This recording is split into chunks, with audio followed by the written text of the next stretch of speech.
What's up, guys? This is Joel Hartman with Prospect Dugout, and I'm going to show you 3 things you can implement today to start getting huge exposure. So essentially, I went from college walk-on player with not a lot of buzz about my name, really no buzz at all about my name, to making it to professional baseball, and now I'm the co-founder of the largest baseball brand for exposure on social media, Prospect Dugout. And I'm going to show you today 3 things that you can do from your phone right now to start getting huge exposure.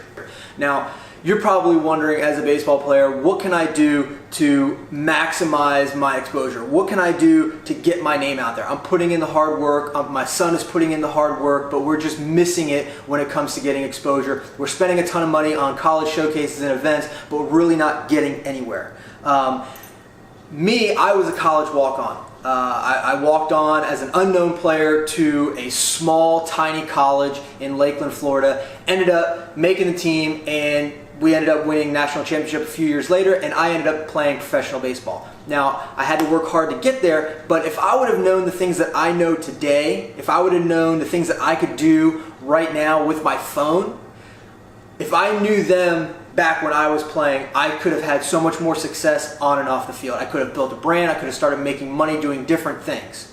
Alright, so the first thing that you need to do is either take your Instagram profile, make it public if it's not already, or go and create a separate Instagram profile where you can upload all of your photos and videos from your gameplay and your training and your events. Make sure that you utilize the information that you can put in the bio, in the website address, activate the email. Make sure you do all those things where you're listing your name, your graduation year, where you're from, positions that you play, if you have a link to Perfect Game, if you have a link to PBR, whatever that may be. If you have verified skills, your miles per hour off the mound, your exit velocity, make sure to put that in there with the citation of where a coach or a scout can go and find that information about you. The second thing that you need to do is you need to create good content.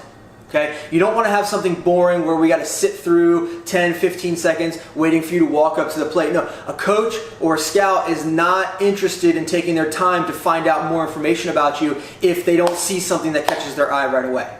So you need to make sure that you're changing camera angles. It's great to see where the ball goes. It's great to be back behind the catcher and see the whole field. But to be honest, a coach or a scout, once they see that you can hit the ball, they're looking at other things. They're looking at your hand movement. They're looking at how you set up yourself in the box, how you carry yourself, your mechanics, what your motion looks like if you're pitching, what your pre-pitch routine looks like if you're in the field, fielding, anything like that. So make sure that you're changing the camera angles, make sure that you're moving the camera around so that way a coach or a scout can get a better understanding of what type of skill set that you have. And so another thing, when you're changing these angles, we don't need to do 10 of one angle. If you do 2 or 3, and you're recording a bunch of clips, but you find 2 or 3 that are really, really good, that really stand out to you, put those together, those 2 or 3 clips, edit them down so that way it shows what you need to do, and then maybe a second or 2 afterwards, and then it gets right into the next clip. We don't need to see you walking or setting back up, things like that. You've got to get something that's going to catch their attention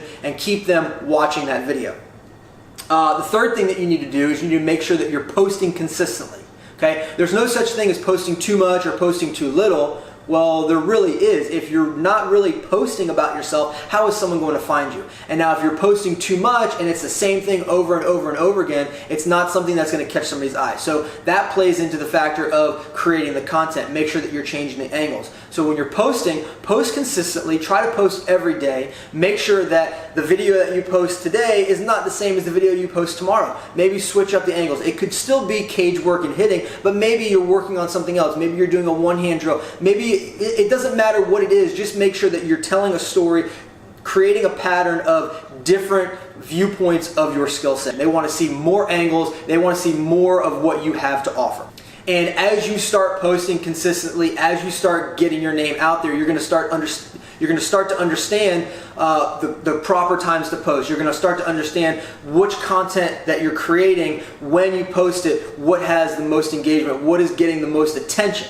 Okay, so it's not just about posting it out there whenever. You do need to make sure that you're posting at a consistent time, posting at a time where there's a lot of traffic. What is a time where you're normally on your phone, surfing through Instagram, going through Snapchat, and looking at other content. That's the time where you want to really maximize and put your posts out there so that way people are seeing it. And so another thing that we want to focus on is don't worry about just the college coaches and scouts. Yes, you want to go, follow college coaches on Instagram and Twitter so that way they understand who you are. They can see that you're putting out content, but you also need to follow and network with other baseball players who are like-minded on Instagram. If you can find other players in your area at your school or players that you have met through social media, if you can follow them and interact with their audience, then their audience starts to understand who you are. And this is how you can start to build and grow your following and start getting your videos onto the Explore page, start getting your videos in front of college coaches and scouts who really want to pay attention to what's going on.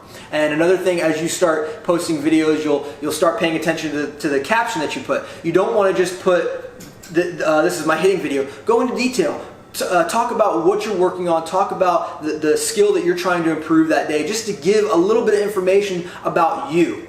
Obviously, we can see when watching the video that you're taking front toss. That's great. But what have you been struggling with? What is something you're working on that day? So that way, if a coach or scout is watching you, they understand that you have some mental IQ about yourself. So that you're not just going out there to take swings and get seen, but you're actually smart. You're actually working towards making yourself a better player. And that's something that they're also looking for in potential recruits. All right, so that's 3 things that you can start doing today from your phone to start getting huge exposure for your baseball skills. If you have any questions, make sure to drop them below in the comments. Until next time, Joel with Prospect Dugout.